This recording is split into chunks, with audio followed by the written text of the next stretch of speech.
I couldn't tear my eyes away from the scene unfolding before me. The masked figure raised their arms and the chanting grew louder, more intense. A chill ran down my spine, prickling the hairs on the back of my neck. Something felt deeply, terribly wrong. The townspeople rose as one, their movements stiff and unnatural. That's when I noticed it. Their mouths. Or rather, the lack thereof. Their lips were sewn shut with thick black thread, making their silent chant all the more eerie. The masked figure gestured towards the back of the church, and a procession of townsfolk emerged. They carried baskets overflowing with fruits, vegetables, and something else. Something that wriggled and pulsed with an unnatural light. It made my stomach churn. Fear, cold and sharp, gripped me. What was this place? What had I stumbled into? I had to get out of there, now. I backed away slowly, my heart pounding against my ribs. I had to get help, tell someone about this place. But as I turned to leave, I bumped into something solid. A hand clamped down on my arm, its grip like iron. I spun around, my scream stuck in my throat.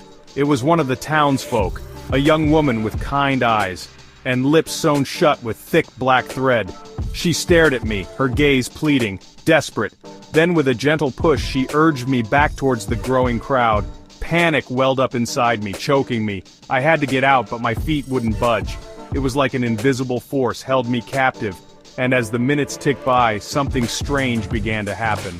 The faces around me, though horrifying, started to seem familiar. The chanting, though terrifying, wormed its way into my mind, almost comforting. My own reflection in the dusty window no longer looked like me. It was my face, yes, but different. Empty, like a doll's. The chanting reached a fever pitch, vibrating through my very bones. The masked figure turned towards me and a cold dread washed over me. They raised their hand, pointing directly at me. A collective gasp went through the crowd, and all eyes turned to me.